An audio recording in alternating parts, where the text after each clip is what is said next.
आज के क्लास में हम लोग शुरू करने जा रहे हैं अपने क्लास 6 के ज्योग्राफी में एक और नया चैप्टर का नाम है मोशंस ऑफ द अर्थ। अर्थ के मोशन के बारे में हम लोग डिस्कस करेंगे, यानी कि अर्थ किस तरीके से मूव करता है, इसी के बारे में हम लोग इस चैप्टर के अंदर डिस्कस करने वाले हैं। तो ये हमारे क्लास 6 के ज्योग्राफी में तीसरा चैप्टर हम लोग आज शुरुआत करने जा रहे हैं। इसके पहले 2 चैप्टर हम लोग पूरी तरीके से कंप्लीट कर चुके हैं। आज तीसरा चैप्टर का बारी है। चैप्टर का नाम है motions of the earth. Chapter बहुत सिंपल है और बहुत छोटा भी है, तो बहुत जल्दी भी ख़त्म हो जाएगा। तो बस आप लोगों को एक काम करना है कि इसको ध्यान से सुनना है और नोट्स को साथ साथ बनाते चलना है और साथ साथ डायग्राम भी देखते चलना है, ठीक है। तो ये हमारा चैप्टर नंबर 3 आज स्टार्ट होने जा रहा है। फाइनली चैप्टर बहुत छोटा है, बहुत सिंपल भी है, तो ये बहुत जल्दी ख़त्म हो जाएगा। इसलिए आप लोगों से रिक्वेस्ट है कि वीडियो को पॉज करके या फिर स्क्रीनशॉट लेके नोट्स बनाते रहिएगा और समझते हुए आगे बढ़िएगा। डायग्राम भी आपके सामने है, इसको देखते हुए भी चलिएगा। चलिए शुरू करते हैं। सबसे पहला हम लोग डिस्कस करेंगे अपना इंट्रोडक्शन में कुछ पॉइंट है उसके बारे में। सबसे पहले हम लोग डिस्कस करेंगे रोटेशन और रेवोल्यूशन। ये 2 अलग अलग इंपॉर्टेंट टर्म है, ये क्या होता है समझते हैं। तो इसका पहला पॉइंट लिखा हुआ है the earth has 2 types of motion. हमारे पृथ्वी के पास, हमारे धरती के पास 2 प्रकार का मोशन है, यानी कि ये हमारा जो पृथ्वी है वो तो 2 तरीके से घूमता है, 2 तरीके से मूव करता है। पहला है रोटेशन, दूसरा है रेवोल्यूशन। रोटेशन में क्या है देखिए, rotation is the movement of the earth on its axis. अब ये एक्सिस क्या होता है देखिए, यहाँ पे ना आपको मैप में एक डंडी दिख रहा होगा बिल्कुल बीचों बीच। ये हमारा ऊपर में आप देख पा रहे हैं नॉर्थ पोल है और नीचे में साउथ पोल है। ये कहलाता है हमारा एक्सिस। हकीकत में ऐसा लाइन हमारा होता नहीं है, लेकिन हम लोग ज्योग्राफी को बेहतर तरीके से समझने के लिए इसको ड्रॉ करते हैं और ये वाला लाइन को ही हम लोग कहते हैं एक्सिस, जो कि ऊपर में होता है नॉर्थ पोल और नीचे में होता है साउथ पोल। तो रोटेशन का मतलब होता है कि जब इसके चारों तरफ ही हमारा ग्लोब, यानी कि हमारा पृथ्वी गोल गोल गोल गोल गोल गोल घूमता रहे, उसी को हम लोग कहते हैं रोटेशन। रोटेशन का मतलब हुआ कि धरती एक जगह पर ही रहेगा, बस वो वहीं पे घिरने के जैसा, लट्टू के जैसा चारों तरफ घूमता रहेगा अपने एक्सिस के चारों तरफ। यानी कि ये जो बीच में डंडा है ये बीच में रहेगा और इसके चारों तरफ वो घूमता रहेगा। जैसे आप ग्लोब को देखे होंगे, ग्लोब को आप एक जगह पे रखते हैं और उसको आप मूव करवा देते हैं, मतलब कि ग्लोब को एक जगह पे रख के ग्लोब को आप घुमा देते हैं तो वो घूमता रहता है, तो वही हमारा कहलाता है रोटेशन। तो सिंपल से ध्यान रखना है, रोटेशन का मतलब हुआ धरती का मूव करना, लेकिन एक जगह पर रहकर ही वो गोल गोल घूमते रहता है अपने एक्सिस के चारों तरफ, यानी कि अपने इस डंडे के चारों तरफ वो घूमता रहता है। इसी को हम लोग कहते हैं रोटेशन। ध्यान रहेगा।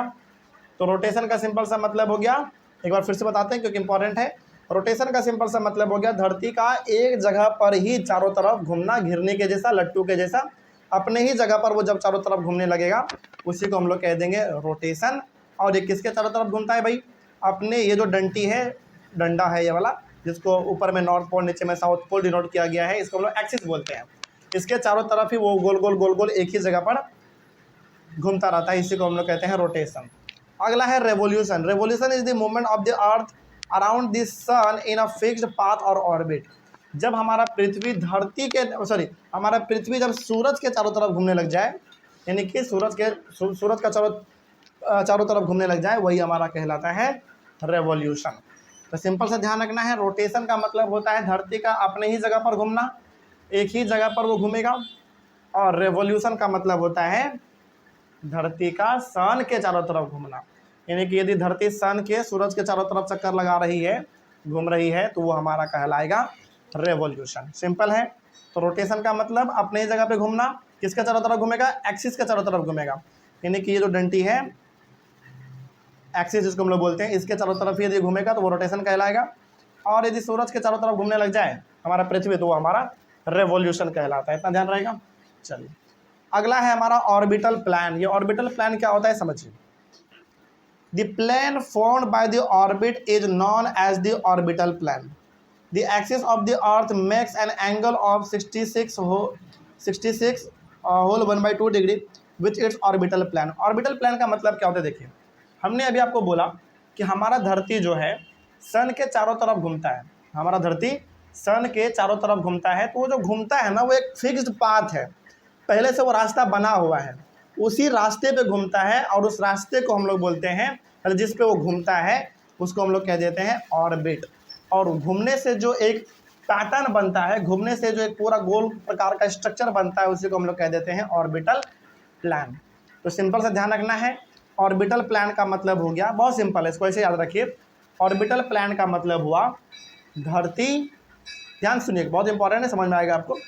ऑर्बिटल प्लान का सिंपल सा मतलब है कि धरती जब सन के चारों तरफ घूमती है तो सन के चारों तरफ ना एक रास्ता बना हुआ है, उसी पर धरती हमारा चारों तरफ घूमेगी, और उस रास्ते को हम लोग कहते हैं ऑर्बिट। क्या बोलेंगे? ऑर्बिट बोलेंगे, ठीक। और उस रास्ते पर जो वो घूमती है तो वो जो एक गोल प्रकार का स्ट्रक्चर बना, घूमने से जो एक प्रकार का स्ट्रक्चर बना, गोल प्रकार का जो पैटर्न बन गया सन के चारों तरफ, उसी को हम लोग कह देते हैं ऑर्बिटल प्लान। इसका मतलब आप ये भी कह सकते हैं कि सर ऑर्बिट और ऑर्बिटल प्लान में ज़्यादा कुछ खास डिफरेंस नहीं है। बिल्कुल सही बात है, दोनों को आप एक भी समझ सकते हैं या फिर दोनों को अलग समझेंगे तो भी कोई दिक्कत नहीं है, ठीक है, कोई दिक्कत नहीं इसमें।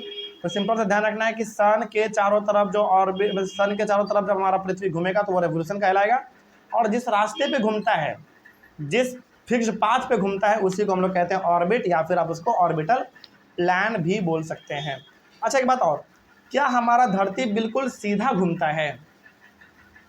सन के चारों तरफ हमारा धरती बिल्कुल सीधा घूमता है क्या? नहीं, हमारा धरती ना टेढ़ा होके घूमता है। और कितना टेढ़ा होके घूमता है? 66 होल 1/2 डिग्री। मतलब कि यदि 90 डिग्री होगा तो वो बिल्कुल सीधा होगा, तो सीधा घूमेगा, लेकिन हमारा धरती सीधा नहीं घूमता है, वो थोड़ा सा टेढ़ा घूमता है। जैसे आप देखेंगे कि ट्रॉपिक ऑफ कैंसर होना चाहिए था बिल्कुल फ्लैट, इस प्रकार का सीधा होना चाहिए था, इक्वेटर को भी सीधा होना चाहिए था, ऐसा ऐसा ट्रॉपिक ऑफ कैंसर को भी सीधा होना चाहिए था, लेकिन ये है कैसा? तिरछा है। Tropic of cancer, equator, tropic of capricorn, ये सब थोड़ा सा तिरछा है। कितना तिरछा है? 66 होल 1/2 डिग्री पे ये घूमता है।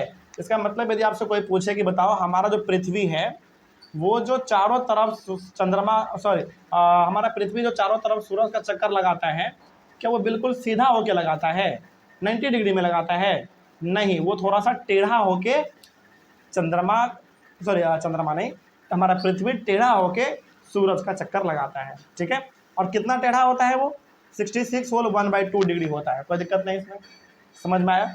तो ऑर्बिटल प्लान में दो बात ध्यान रखना है बस आपको, कि हमारा धरती सूरज के चारों तरफ जब घूमता है तो जिस रास्ते पर वो घूमेगा उस रास्ते को हम लोग कह देंगे ऑर्बिट, या फिर आप ऑर्बिटल प्लान भी बोल सकते हैं। और जब धरती सन के चारों तरफ घूमने लगे तो उसको हम लोग रेवोल्यूशन कहते हैं। दो बात ये हो गया। तीसरा बात ये ध्यान रखना है कि हमारा धरती जो है सन के चारों तरफ जब घूमता है तो बिल्कुल सीधा होकर घूमता नहीं है, धरती हमारा थोड़ा सा टेढ़ा होकर घूमता है सन के चारों तरफ। और वो कितना टेढ़ा होकर घूमता है? 66 होल 1/2 डिग्री, ठीक है। मतलब कि 90 डिग्री का मतलब हो गया बिल्कुल सीधा धरती का होना, लेकिन वो 90 डिग्री पे नहीं घूमता है, बिल्कुल सीधा होके नहीं घूमता है, वो थोड़ा सा टेढ़ा होके घूमता है। इसलिए आप देख पा रहे होंगे कि इसमें ट्रॉपिक ऑफ कैंसर भी टेढ़ा है, इक्वेटर भी टेढ़ा है, ट्रॉपिक ऑफ कैप्रिकॉर्न भी टेढ़ा है। मतलब कि ये पूरा का पूरा आपका पृथ्वी है जो कि थोड़ा सा टेढ़ा है, और वही टेढ़ा वाला पृथ्वी आपका सन के चारों तरफ घूमता है। ये हो गया हमारा ऑर्बिटल प्लान, ऑर्बिटल प्लान के बारे में। अगला है हमारा डे एंड नाइट। ये डे एंड नाइट कैसे होता है? देखिए, due to the spherical shape of the earth, only half of the earth gets light from the sun at a time. The portion facing the sun experiences day, while the other half way away from the sun experiences night. इसको ना समझने के लिए सबसे अच्छा है कि आप एक पिक्चर को देखिए, समझ में ज़्यादा आएगा। और वो पिक्चर है हमारा ये वाला, देखिए ध्यान से।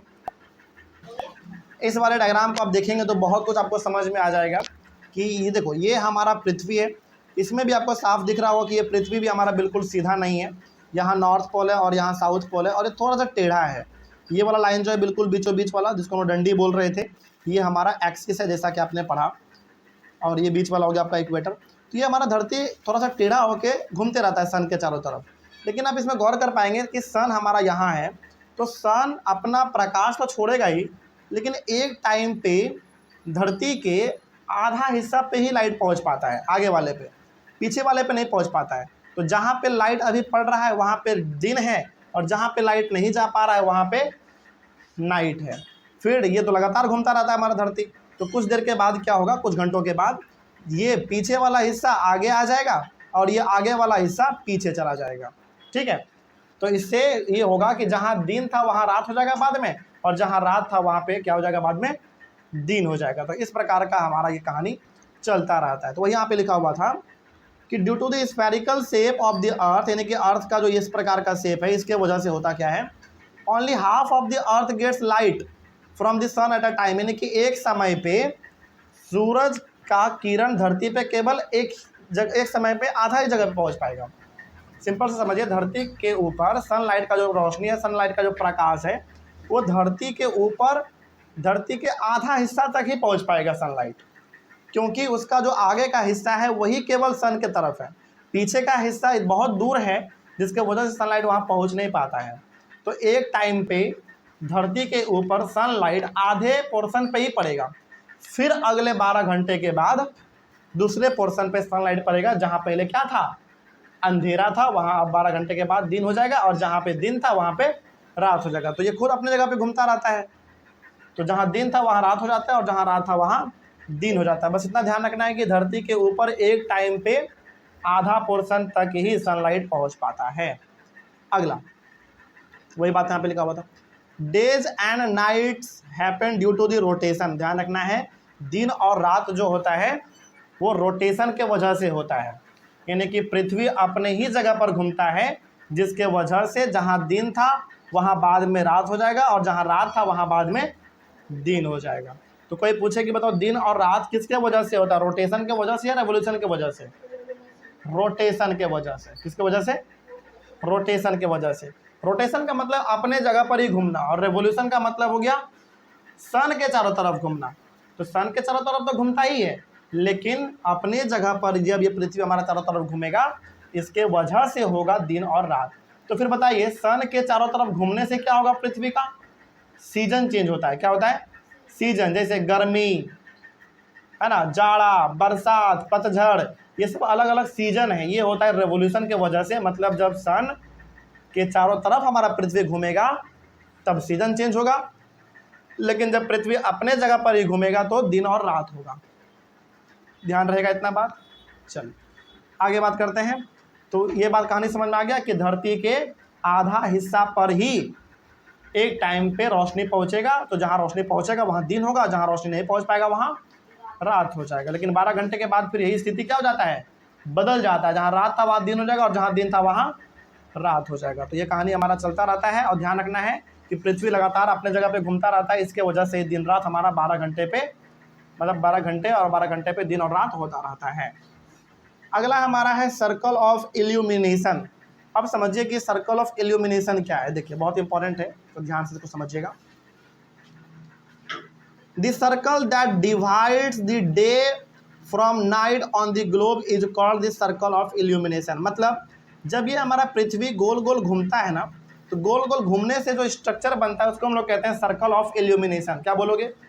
Circle of illumination. तो सर्कल ऑफ इल्यूमिनेशन का सिंपल सा मतलब हो गया कि धरती जब अपने ही जगह पर चारों तरफ घूमता है, जब रोटेट करता है, रोटेशन जब होता है, तो वो जो गोल प्रकार का आकार बन रहा है, धरती के घूमने से जो गोल स्ट्रक्चर बन रहा है, उसी को हम लोग कह देते हैं circle of illumination.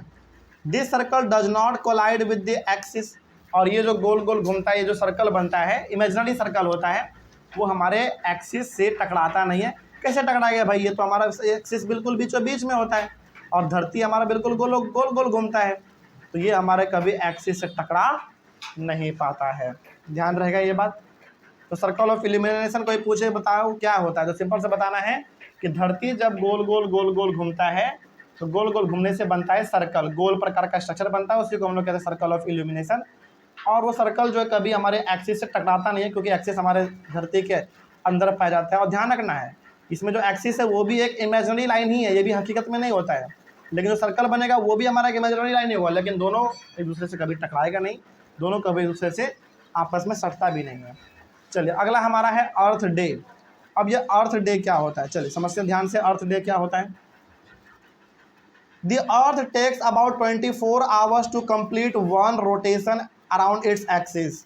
This period of rotation is known as the earth day.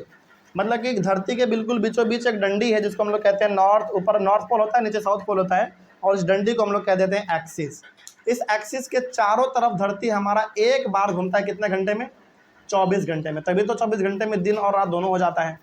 समझ में आ रही है बात?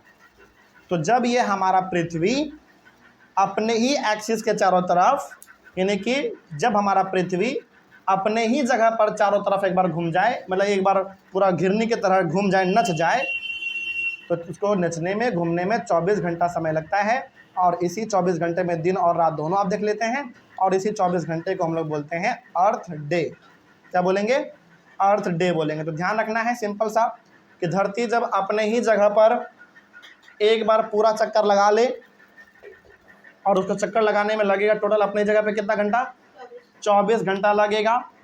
तो 24 घंटे में दिन और रात दोनों आप देख लेते हैं, इसी को हम लोग कहते हैं अर्थ डे। तो ध्यान रखना है 24 घंटे में धरती एक बार अपने जगह पे घूमता है, लेकिन 365 दिन में धरती सन के चारों तरफ घूम जाता है। ये दोनों में डिफरेंस है, ध्यान रखना है। ठीक है, चलिए इसी को हम लोग कहेंगे earth day. This is the daily motion of the earth, और ये धरती का डेली का काम है। 24 घंटे में दिन और रात दोनों हो जाना, ये धरती का डेली का काम होता है। क्या होता है? धरती का डेली का काम होता है। तभी तो डेली 24 घंटे में दिन और रात दोनों देख लेते हैं आप। ठीक है, चलिए आगे बात करते हैं। अच्छा, अगला ना एक बड़ा इंपॉर्टेंट क्वेश्चन है हमारे सामने, आपके बुक में भी पूछा गया है, ये कई बार पूछ लेते हैं। What would happen if earth did not rotate? क्या होगा यदि धरती रोटेट करेगा ही नहीं, यानी कि धरती घूमेगा ही नहीं, क्या होगा? समझिए ध्यान से, धरती के रोटेट करने से क्या होता है? दिन और रात होता है। धरती के रेवोल्यूशन करने से क्या होता है? सीजन चेंज होता है ना? जाड़ा, गर्मी, बरसात, पतझड़, इस प्रकार का मौसम आता है रेवोल्यूशन से। मतलब धरती अपने ही जगह पे घूमता है तो दिन रात होता है, और जब धरती सूरज के चारों तरफ घूमने लगता है तो सीजन चेंज हो जाता है। लेकिन यहाँ पे बोला गया कि धरती यदि अपने ही जगह पर ना घूमे, अपने ही जगह पर वो रोटेट ना करे, तो क्या होगा?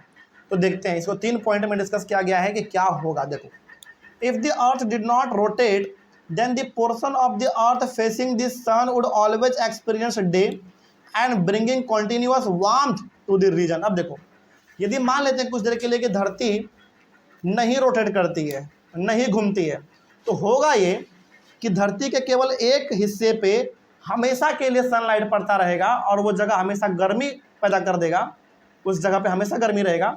और दूसरा जगह जो कि धरती के पीछे वाला पोर्शन है, वहाँ तक कभी सनलाइट पहुँच ही नहीं पाएगा, तो वहाँ पे हमेशा जाड़ा रहेगा।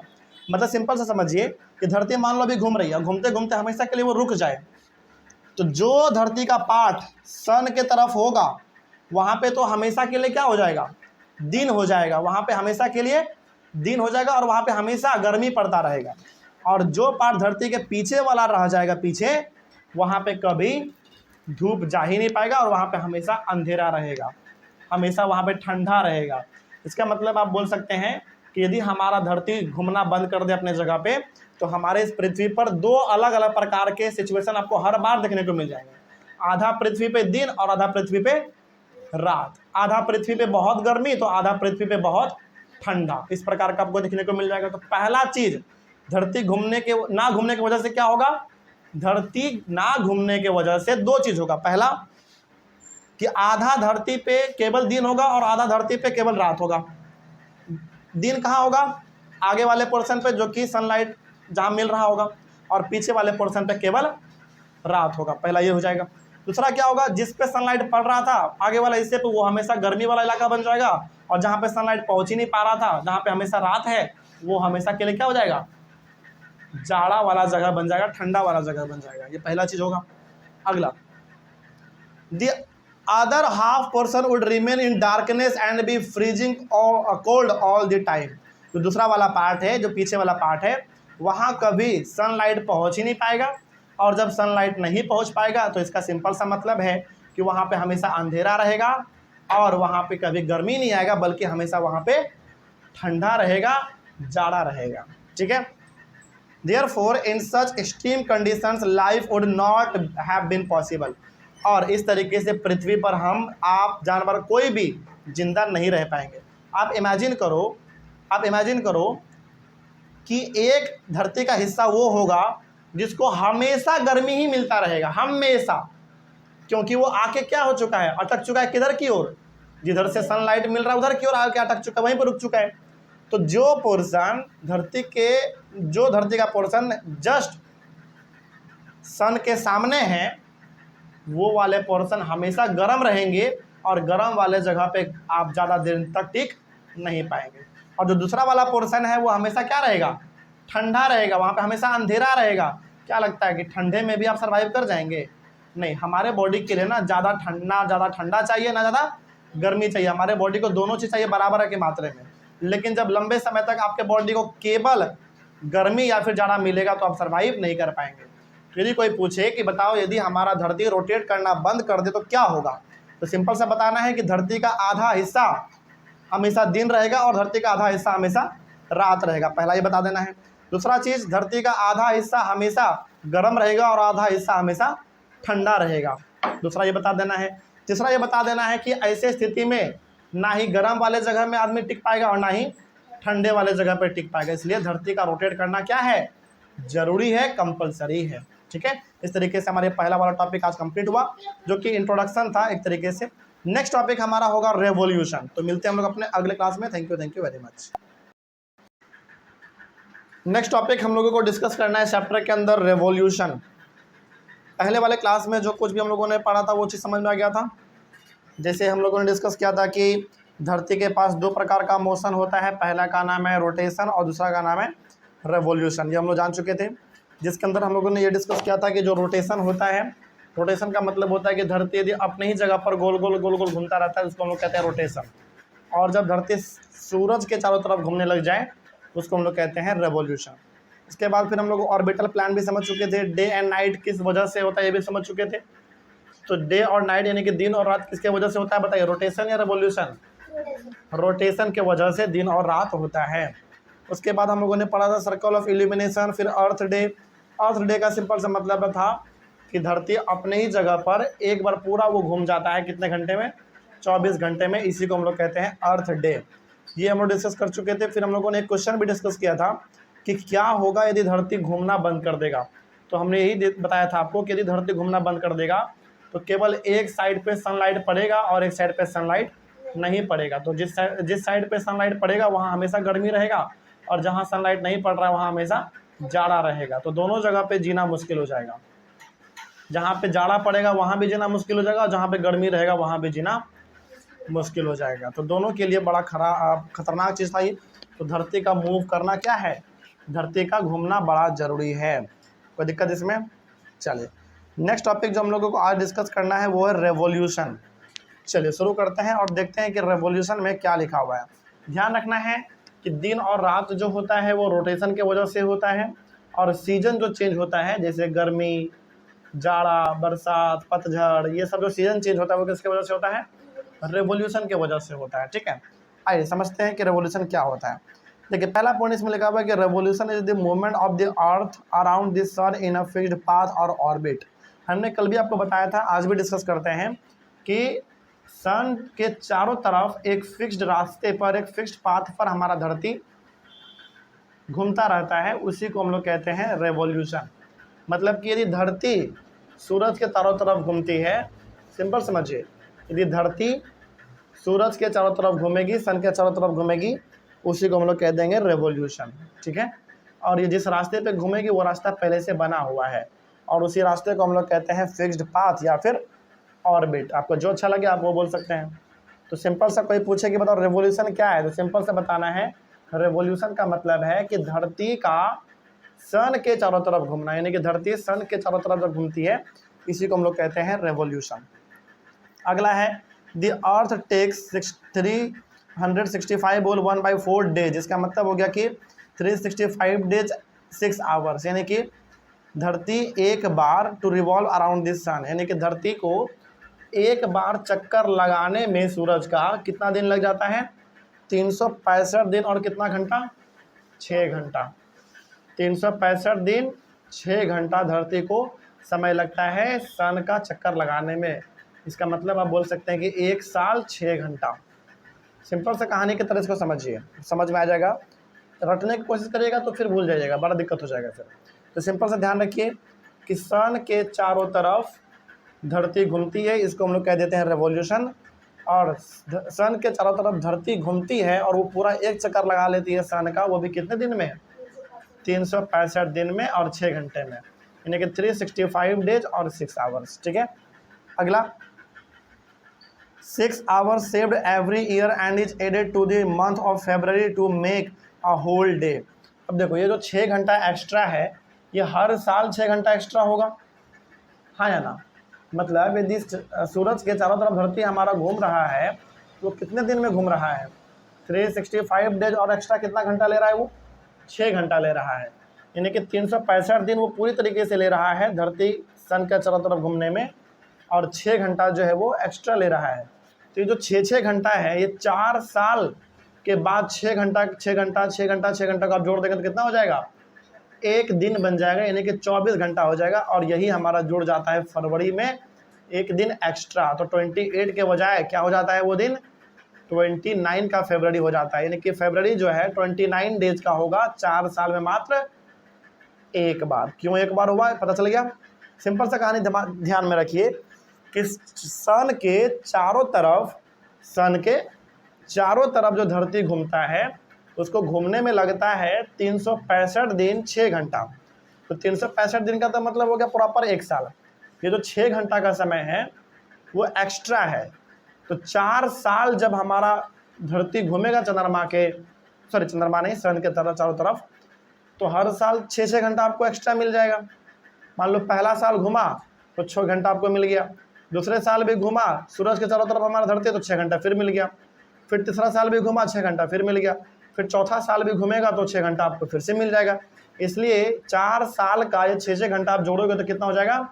24 घंटा हो जाएगा। और यही 24 घंटा एक दिन बन जाता है पूरा। वो भी दिन कौन सा होता है बताओ? फरवरी का 29 डेज। हालांकि फरवरी देखा जाए तो 28 दिन का होता है, लेकिन 4 साल में एक बार जो है फरवरी कितने दिन का हो जाता है? 29 दिन का हो जाता है, 29 डेज का। इसी की वजह से कि चारों साल का 6 घंटा ऐड होता है और वो पूरा एक दिन बन जाता है, जो दिन फरवरी में इंक्लूड हो जाता है। इसीलिए आप देखेंगे कि हर 4 साल पे जो फरवरी है वो 29 डेज का होता है, बाकी 28 डेज का होगा। कोई दिक्कत नहीं इसमें। तो वही बात यहाँ पे आगे लिखा गया है कि this 6 hours saved every year, हर साल 6 घंटा हमारे पास एक्स्ट्रा होता है, and is added to the month of February, और इसी 6 घंटे को हम लोग फरवरी के महीने में हर बार ऐड करते चला जाते हैं, जिसके वजह से आप देखेंगे कि चौथे साल में फरवरी का क्या हो जाएगा? 28 दिन के बदले 29 दिन का दिन हो जाता है फरवरी का। ठीक है, तो February to make a whole day, यानी कि हर इस 6 घंटा जो हमारे पास एक्स्ट्रा है, हर साल का ये 6 घंटा जो हमारे पास एक्स्ट्रा है, इस 6 घंटे एक्स्ट्रा वाले 6 घंटे को फरवरी के महीने में हम लोग इंक्लूड करते जाते हैं, जोड़ते जाते हैं। इसीलिए हर 4 साल पे फरवरी कितने दिन का हो जाता है? 29 डेज का हो जाता है। इसे 28 डेज का होगा, लेकिन जोड़ते जोड़ते चौथे साल कितना हो जाएगा? वो 29 डेज का हो जाएगा। ठीक है, अगला, दस every 4th year February is of 29 days, यानी कि हर 4 साल पे फरवरी जो है वो कितने दिन का हो जाएगा? 28 या 29 डेज का हो जाएगा। बहुत बढ़िया। अगला है हमारा लीप ईयर। लीप ईयर का मतलब समझते हैं आप? लीप ईयर का मतलब होता है जिस साल फरवरी जो है वो 29 डेज का होगा, या फिर आप इसको ऐसे भी कह सकते हैं कि जिस साल दिन जो है 365 डेज का नहीं होगा बल्कि 366 डेज का होगा, उस साल को हम लोग कह देते हैं लीप ईयर। क्या बोल देंगे? Leap year. तो वही बात यहाँ पे लिखा गया है कि a year with 366 days is called a leap year. तो जिस साल 366 डेज होगा उस साल में, उसी साल को हम लोग कह देंगे लीप ईयर। क्या बोल देंगे?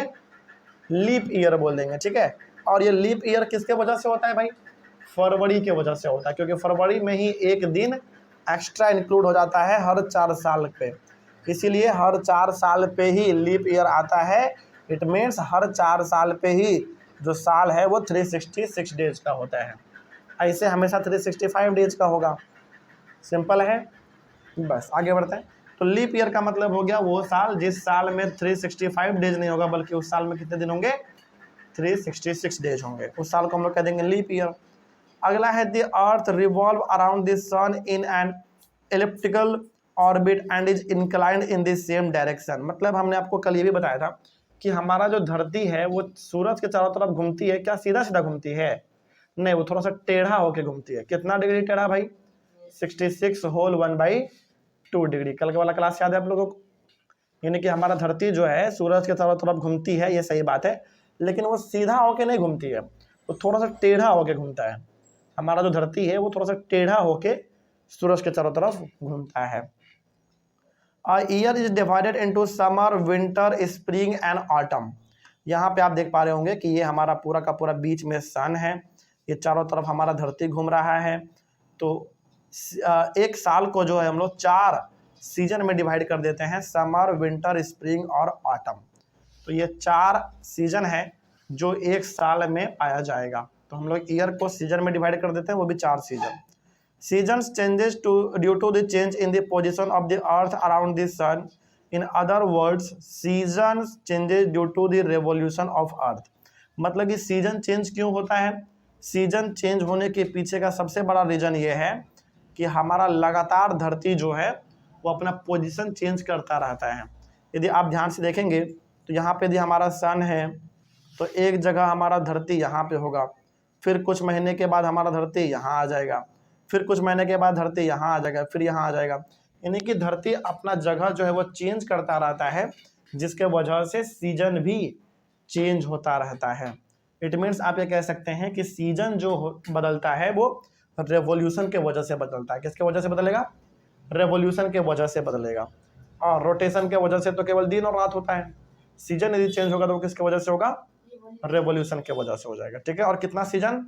4 सीजन, समर, विंटर, स्प्रिंग और ऑटम सीजन। ठीक है, ऑटम वो पतझड़ वाला, जैसे फरवरी के महीने में आप देखते होंगे कि जाड़ा में सारा पेड़ का सारा पत्ता गिर जाता है नीचे, बड़ा पतझड़ जैसा मौसम रहता है पूरा, है ना। जैसे आप देखे होंगे फरवरी, मार्च, ये सब ऐसा वो समय होता है जब पतझड़ का समय होता है, जिसमें आप देखेंगे कि अधिकतर सारे पेड़ के जो पत्ते होते हैं वो नीचे गिर जाते हैं, टहनी वगैरह सूख जाता है ना।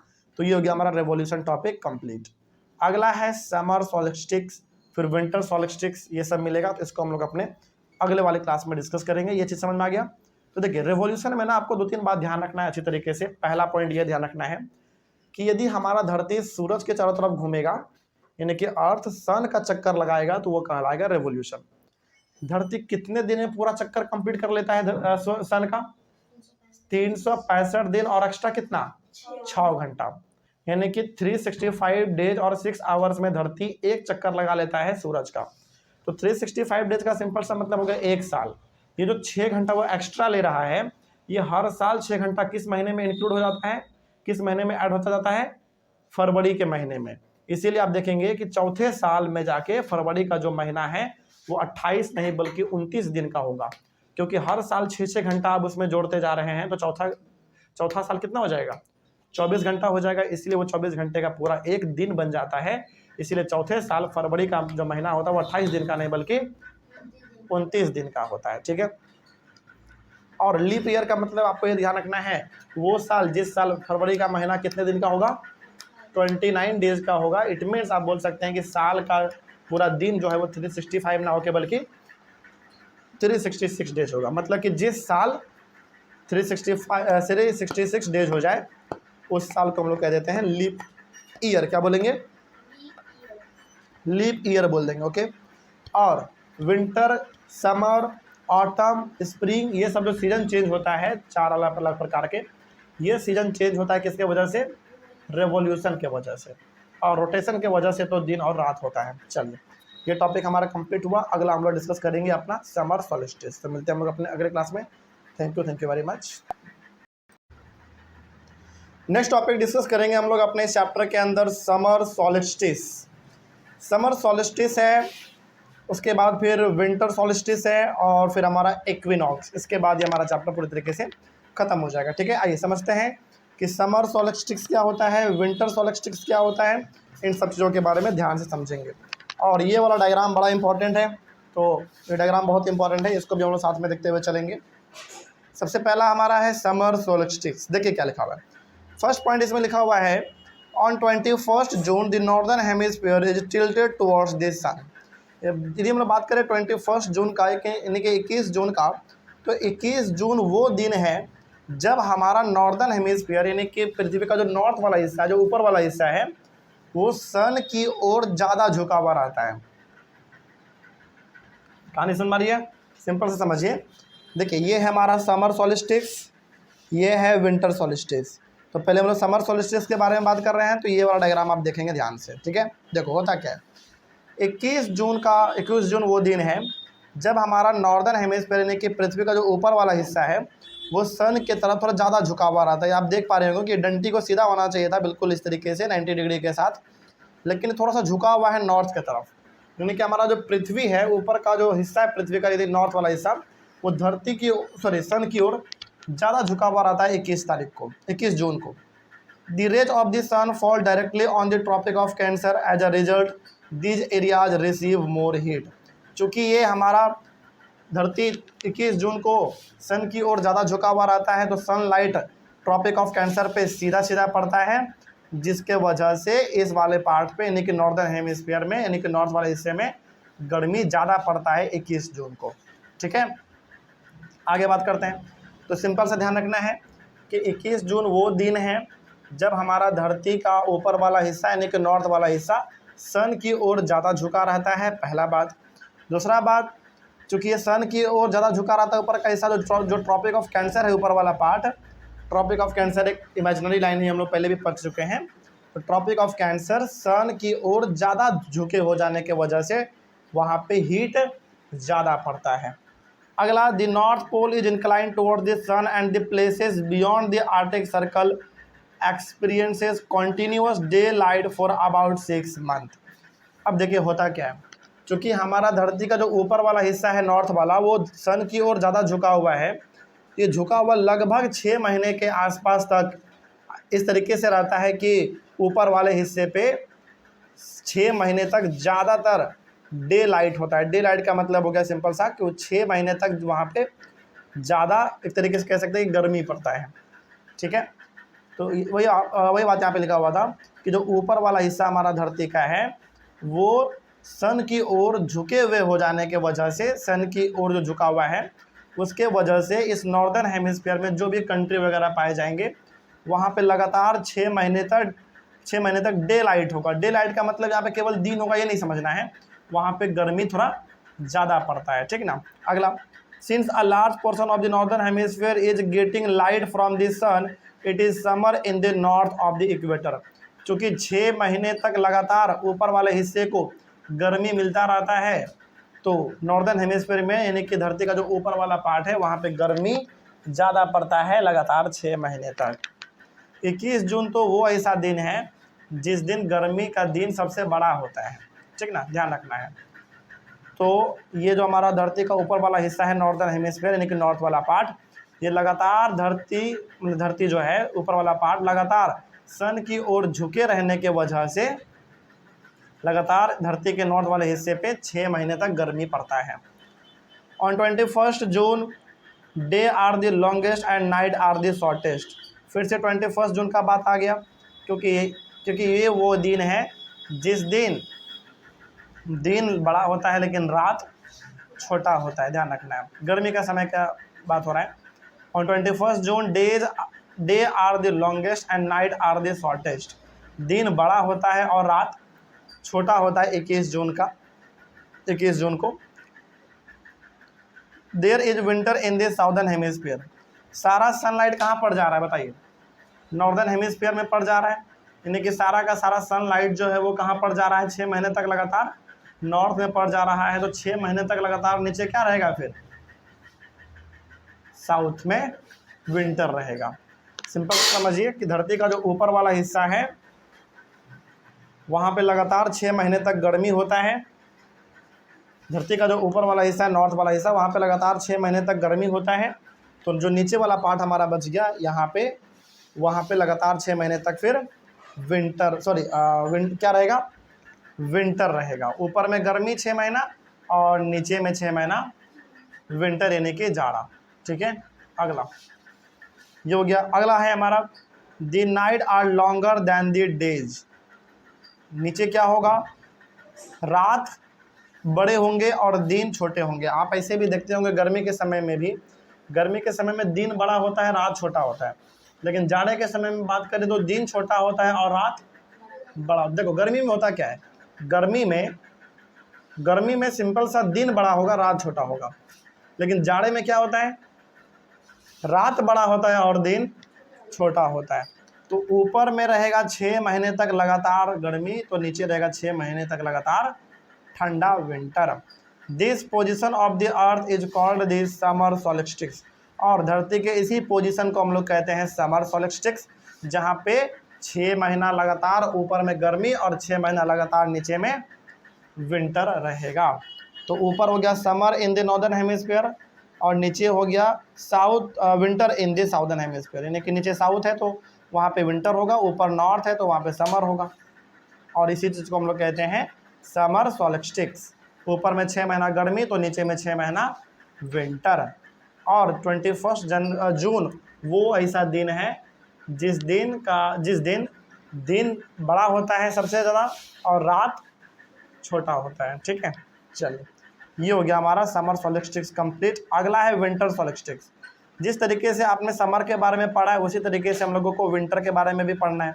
तो विंटर सोलिस्टिक्स का डायग्राम आपका ये वाला है। चलिए थोड़ा सा इसके बारे में भी हम लोग समझ लेते हैं। On 22 December the tropic of Capricorn receives direct rays of the sun because the south pole tilted towards the sun। अब इसमें देखो होता क्या है, इसमें आपने देखा होगा कि जो नॉर्थ पोल है वो सन की ओर झुका हुआ है, लेकिन इसमें आप देखेंगे कि जो नॉर्थ पोल है वो सन से दूर भाग रहा है और जो साउथ पोल है वो सन के नज़दीक आ रहा है। मतलब कि इस वाले डायग्राम में आप देखेंगे तो नॉर्थ पोल सन की ओर झुका हुआ है और साउथ पोल सन से दूर भाग रहा है। लेकिन इसमें आप देखेंगे तो ऊपर का जो नॉर्थ पोल है वो सन से दूर भाग रहा है और नीचे का जो साउथ पोल है वो सन के नज़दीक आ रहा है। कहने का मतलब है कि थोड़ा सा सन की ओर झुका हुआ है। तो 22 दिसंबर वो दिन है जब ट्रॉपिक ऑफ कैप्रिकॉर्न को सबसे ज़्यादा सनलाइट पड़ता है, क्योंकि वो सन की ओर मुड़ा हुआ होता है। तो 22 दिसंबर वो ऐसा दिन है जब धरती के साउथ पोल को सबसे ज़्यादा, या फिर आप कह सकते हैं कि धरती का जो ट्रॉपिक ऑफ कैप्रिकॉर्न है उसको डायरेक्ट सनलाइट मिलता है। क्या मिलता है उसको? डायरेक्ट सनलाइट मिलता है। क्यों मिलता है? क्योंकि वो धरती जो है, धरती का जो नीचे का साउथ पोल है, साउथ हिस्सा है, वो सन की ओर मुड़ा हुआ है, सन की ओर उठा हुआ है।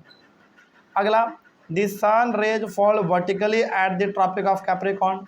चूँकि नीचे में पाया जाता है हमारा साउथ पोल के ऊपर थोड़ा सा ट्रॉपिक ऑफ कैप्रिकॉर्न, और ट्रॉपिक ऑफ कैप्रिकॉर्न चूँकि सनलाइट की ओर थोड़ा सा मुड़ा हुआ है इधर की ओर, तो यहाँ पे सनलाइट डायरेक्टली पड़ता है। तो ट्रॉपिक ऑफ कैप्रिकॉर्न पे सनलाइट 22 जनवरी को सीधा सीधा पड़ता है। अगला, a large portion of the southern hemisphere gets light. जिससे होता क्या है कि नीचे का जो साउथ पोल का हिस्सा है, साउदर्न हेमिस्फीयर का जो पार्ट है, साउदर्न हेमिस्फीयर बोलो, साउथ पार्ट बोलो, सब सेम है, या फिर साउथ पोल बोलो, बात सेम है। तो जो नीचे का पार्ट है साउथ पोल, जिसका साउदर्न हेमिस्फीयर भी कहते हैं, यहाँ पे सबसे ज़्यादा गर्मी पड़ेगा। क्यों गर्मी पड़ेगा भाई? क्योंकि ये सनलाइट की ओर मुड़ा हुआ है, सनलाइट के नज़दीक है, और जो नॉर्थ पोल है वो थोड़ा सा सन से दूर है, तो यहाँ पे जाड़ा पड़ जाएगा ऊपर में और नीचे में गर्मी पड़ जाएगा। देखो, जो चीज़ आपने समर सोलिस्टिक्स में पढ़ा था जस्ट उसका यहाँ पे क्या हो रहा है? उल्टा हो रहा है। अभी आपने देखा था कि समर सोलिस्टिक्स में सनलाइट सीधा कहाँ पड़ता है? ट्रॉपिक ऑफ कैंसर में। विंटर सोलिस्टिक्स में सनलाइट सीधा कहाँ पड़ेगा? ट्रॉपिक ऑफ कैप्रिकॉर्न में पड़ेगा। ये पहला डिफरेंस हुआ दोनों में। दूसरा डिफरेंस ये है कि समर सोलिस्टिक्स में जो नॉर्थ पोल है वो सन की ओर मुड़ा हुआ होता है, सन की ओर वो झुका हुआ होता है। लेकिन यहाँ आप देखेंगे विंटर सोलिस्टिक्स में तो साउथ पोल झुका हुआ रहता है सन की ओर, है ना। और फिर से समर सोलिस्टिक्स में आपने पढ़ा कि इसमें नॉर्दर्न हेमिस्फीयर में गर्मी रहेगा तो साउदर्न में क्या हो जाएगा? विंटर हो जाएगा। लेकिन जस्ट इसका उल्टा इसमें हो जाएगा कि नॉर्दर्न में ही क्या पड़ जाएगा? विंटर सोलिस्टिक्स में जाड़ा पड़ जाएगा। यानी कि विंटर सोलिस्टिक्स का यदि हम लोग बात करें तो विंटर सोलिस्टिक्स में जो नॉर्थ पोल है वो सन से बहुत दूर भाग जाता है, सन से दूर भागा हुआ है, मुड़ गया है, तो वहाँ पे विंटर पड़ जाएगा। और नीचे का जो पार्ट है साउथ वाला पार्ट वो सन की ओर थोड़ा सा झुका हुआ है, तो वहाँ पे गर्मी पड़ जाएगा। तो विंटर सोलिस्टिक्स और समर सोलिस्टिक्स दोनों एक दूसरे का क्या है? अपोजिट है, दोनों सेम नहीं है, दोनों अलग अलग है। अगला है here the days are longer and night are shorter. Winter solstice में क्या होगा भाई? जो दिन है, here the days are longer and night are shorter. तो यहाँ पे साउदर्न हेमिस्फीयर में जहाँ पे गर्मी पड़ रहा है, यहाँ पे भी सेम चीज़ होगा, दिन बड़ा होगा और रात छोटा होगा। सिंपल से समझिए, चाहे बात हो विंटर सोलिस्टिक्स का, चाहे बात हो समर सोलिस्टिक्स का, जहाँ पे गर्मी पड़ेगा वहाँ पे दिन बड़ा होगा और रात छोटा होगा, और जहाँ पे जाड़ा पड़ेगा, जहाँ पे विंटर होगा, वहाँ का दिन छोटा होगा और रात बड़ा होगा। ठीक है, ये बात ध्यान रखना है। तो वही यहाँ पे लिखा हुआ था। अगला है the reverse happens in the northern hemisphere, यानी कि सेम चीज़ नॉर्दर्न हेमिस्फीयर के साथ भी हो जाएगा। तो सिंपल से ध्यान रखना है इस वाले बात, इसका हम लोग बात करें समर सोलिस्टिक्स का, तो समर सोलिस्टिक्स ऊपर में है नॉर्थ तो गर्मी पड़ रहा है, नीचे में है साउथ तो विंटर पड़ रहा है। बात करें विंटर सोलिस्टिक्स का, तो ऊपर में है नॉर्थ जहाँ पे जाड़ा पड़ रहा है, क्योंकि वो नॉर्थ जो पोल है, जो नॉर्थ पोल है वो सन से दूर, मतलब थोड़ा सा ज़्यादा दूर झुका हुआ है, जिसके वजह से वहाँ पे जाड़ा है। और नीचे देखो जो साउथ पोल है सन की ओर मुड़ा हुआ है इधर थोड़ा, वहाँ पे सनलाइट ज़्यादा पड़ेगा तो वहाँ पे क्या आ जाएगा, गर्मी आ जाएगा। तो ओवरऑल ध्यान रखना है कि चाहे बात समर सोलिस्टिक्स का हो चाहे विंटर सोलिस्टिक्स का हो, जहाँ गर्मी पड़ेगा वहाँ पे दिन बड़े होंगे और रात छोटे होंगे, और जहाँ पे विंटर होगा, जहाँ पे जाड़ा पड़ेगा, वहाँ का दिन छोटा होगा और रात बड़ा होगा। ठीक है, ये बात ध्यान रखना है। अगला, this position of the earth is called the winter solstice, और धरती के इसी पोजीशन को हम लोग कहते हैं विंटर सोलिस्टिक्स, जिसमें आप देखेंगे कि जो नॉर्थ पोल है वो सन से दूर भागा हुआ है, यानी कि दूर मुड़ा हुआ है, और जो साउथ पोल है वो सन की ओर मुड़ा हुआ है। तो ये हो गया हमारा विंटर सोलिस्टिक्स। अगला एक पॉइंट इसमें और याद रखिएगा आप कि Christmas is celebrated in Austria in the summer season. Australia में क्रिसमस जो है गर्मी सीजन में मनाया जाता है। सोचो क्यों? ऑस्ट्रेलिया में, सिंपल समझिए, ऑस्ट्रेलिया में जो क्रिसमस है वो गर्मी के समय में मनाया जाता है, क्योंकि हमारे यहाँ पे उस समय पे होता है जाड़ा, तो ऑस्ट्रेलिया में क्या होता है, वहाँ पे गर्मी होता है, तो वहाँ पे गर्मी में मनाते हैं लोग। तो ध्यान रखना है कि ऑस्ट्रेलिया में दिसंबर में होता है क्रिसमस, 25 दिसंबर को। तो 25 दिसंबर को ऑस्ट्रेलिया में गर्मी का समय रहता है। कैसा समय रहेगा? गर्मी का समय रहता है, तो वहाँ पे गर्मी में ही क्रिसमस मनाया जाता है। लेकिन अधिकतर कंट्री में आप देखेंगे तो कहाँ मनाते हैं, कब मनाते हैं? जाड़े में मनाते हैं, 25 दिसंबर को। देखो 25 दिसंबर को वो लोग भी मनाते हैं, लेकिन ऑस्ट्रेलिया ऐसे जगह पे है जहाँ 25 दिसंबर को क्या पड़ता है, गर्मी पड़ता है। मतलब 25 दिसंबर ही नहीं, वो पूरा महीना ही गर्मी का महीना होता है। समझ में आया बात? क्यों गर्मी पड़ता है भाई? क्योंकि हमारा जो ऑस्ट्रेलिया है वो साउदर्न हेमिस्फीयर में पड़ता है, यानी कि वर्ल्ड मैप में यदि आप उसको देखेंगे तो कहाँ पड़ता है, वो नीचे पड़ता है, साउथ में पड़ता है। और साउथ में क्या होता है, वहाँ पे गर्मी होता है। अभी तो हम लोगों ने पढ़ा कि ऊपर वाला पार्ट जो है विंटर सोलिस्टिक्स का, वो विंटर, ऊपर वाला पार्ट वो विंटर का है और नीचे का है वो समर का। इसीलिए 25 दिसंबर को ऑस्ट्रेलिया में क्या पड़ता है, गर्मी पड़ता है, और वो लोग गर्मी में ही क्रिसमस को मनाते हैं। ठीक है, चलिए ये दोनों भी हमारा कंप्लीट हुआ। अगला है इक्विनॉक्स। देखिए अभी हम लोगों ने डायग्राम में इसके बारे में डिस्कस किया और इसके बारे में डिस्कस किया, अब हम लोग इन दोनों के बारे में डिस्कस करेंगे। देखो एक बार ना आगे बढ़ने से पहले इन दोनों में फिर से समझा देते हैं, बहुत इंपॉर्टेंट चीज़ था दोनों। समर सोलिस्टिक्स विंटर सोलिस्टिक्स का जस्ट अपोजिट है। क्या है? अपोजिट है, ध्यान रखना है। पहले समझा देते हैं एक बार समर सोलिस्टिक्स, यानी कि ये वाला डायग्राम समझा देते हैं ताकि आपको समझ में आ जाए पूरा, फिर हम लोग विंटर सोलिस्टिक्स का भी एक बार रिवीजन फटाक से कर लेंगे। समर सोलिस्टिक्स में आपको ये बात ध्यान रखना है कि समर सोलिस्टिक्स में जो धरती है, धरती का जो ऊपर वाला पार्ट है, यानी कि जो धरती का नॉर्थ वाला पार्ट है वो सन की ओर मुड़ा हुआ होता है, और जो साउथ वाला पार्ट है वो सन से दूर भागा हुआ होता है। सिंपल। तो चूंकि नॉर्थ वाला पार्ट सन के करीब है, यहाँ पे आप झुका हुआ आपको दिख रहा होगा, थोड़ा सा सन की ओर झुका हुआ है, तो यहाँ पे क्या पड़ेगा, गर्मी पड़ेगा, यानी कि यहाँ पे समर पड़ेगा, गर्मी पड़ेगा। और जो नीचे वाला पार्ट है वो थोड़ा सा बहुत दूर है। किससे दूर है? सन से दूर है, तो वहाँ पे जाड़ा पड़ जाएगा। ठीक है, और यहाँ पे सनलाइट डायरेक्टली किस पे पड़ता है? ट्रॉपिक ऑफ कैंसर पे पड़ता है। किस पे पड़ेगा? ट्रॉपिक ऑफ कैंसर पे पड़ेगा। उसी प्रकार से बात करें विंटर सोलिस्टिक्स का, तो विंटर सोलिस्टिक्स का जो नॉर्थ वाला पार्ट है वो सन से दूर होता है, लेकिन जो साउथ वाला पार्ट है वो सन के करीब होता है। तो साउथ का पार्ट सन के करीब है तो यहाँ पे गर्मी पड़ेगा, और ऊपर में क्या पड़ जाएगा, चूँकि सन से दूर है तो ठंडा पड़ जाएगा। बस इतना ध्यान रखना है आपको। चलिए आगे बढ़े हम लोग। अगला है हमारा इक्विनॉक्स। आइए थोड़ा सा इक्विनॉक्स के बारे में पढ़ लेते हैं, समझ लेते हैं कि आखिर इक्विनॉक्स में क्या दिया हुआ है। देखो इक्विनॉक्स में सबसे पहला बात जो लिखा गया वो ये है कि ऑन 21 मार्च एंड सितंबर 23 direct rays of the sun fall on the equator. 21 मार्च और 23 सितंबर ये साल का ऐसा 2 दिन है जिस दिन सनलाइट सीधा इक्वेटर पे पड़ता है। किस पे पड़ता है? इक्वेटर वही इमेजिनरी लाइन है, इक्वेटर वही लाइन है जो हमारे धरती को बिल्कुल 2 इक्वल पार्ट में डिवाइड कर देता है, आधा ऊपर और आधा नीचे, यानी कि ऊपर नॉर्थ और नीचे साउथ। तो 21 मार्च और 23 सितंबर ये ऐसा दिन है, ये ऐसा दिन है जिस दिन सनलाइट सीधा सीधा पड़ता है हमारे इक्वेटर पे। यानी कि इस दिन आप कह सकते हैं कि गर्मी बहुत ज़्यादा रहता है 21 मार्च और 23 सितंबर को, क्योंकि इक्वेटर के ऊपर सीधा सनलाइट पड़ रहा है। तो इक्वेटर के आसपास जो भी कंट्री होगा वहाँ पे गर्मी उस दिन बहुत ज़्यादा लगेगा। ठीक है, अगला, at this position neither of the poles is tilted towards the sun, so the whole earth experiences equal days and equal nights. मतलब ये दोनों का दोनों इस पोजीशन पे इक्विनॉक्स जो है, ये ऊपर वाला पार्ट भी और नीचे वाला पार्ट भी, ये दोनों का दोनों बिल्कुल इन दोनों के ऊपर सीधा सीधा सनलाइट पड़ता है। जैसे आप देखेंगे कि धरती इस प्रकार का हमारा है, तो ये जो सनलाइट है सीधा इसके ऊपर पड़ जा रहा है, और जो नीचे वाला धरती है हमारा जो ग्लोब है उसके ऊपर भी सीधा सनलाइट पड़ जा रहा है। तो 21 मार्च और 23 सितंबर ये दो ऐसा दिन है जिस दिन सनलाइट सीधा डायरेक्टली पड़ता है किसके ऊपर, हमारे धरती के इक्वेटर के ऊपर।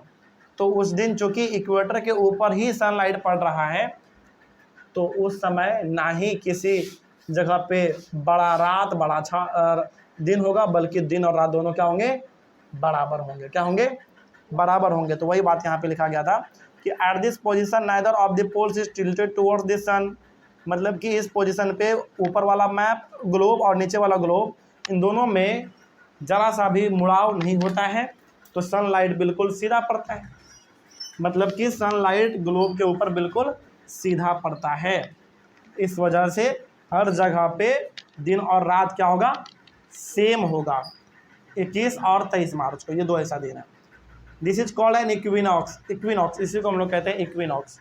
तो कोई पूछे कि बताओ इक्विनॉक्स क्या होता है, तो सिंपल सा बताइएगा कि जब सनलाइट धरती के ऊपर सीधा सीधा पड़े, वो भी बराबर मात्रा में, नॉर्थ साउथ सभी पे बराबर,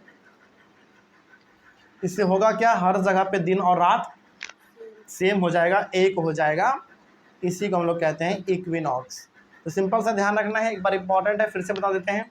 इक्विनॉक्स का मतलब हुआ कि धरती के ऊपर जब सनलाइट बिल्कुल सीधा पड़े, किसी प्रकार का टेढ़ापन उसमें ना हो, इसी को हम लोग कहते हैं इक्विनॉक्स। और ये कौन सा ऐसा दो दिन है, पहला 21 मार्च और दूसरा 23 सितंबर। यानी कि 21 मार्च और 23 सितंबर ये एक ऐसा दो दिन है जिस दिन सनलाइट यानी कि सूरज की जो रोशनी है वो सीधा सीधा पड़ता है धरती के ऊपर, कोई टेढ़ा करके नहीं।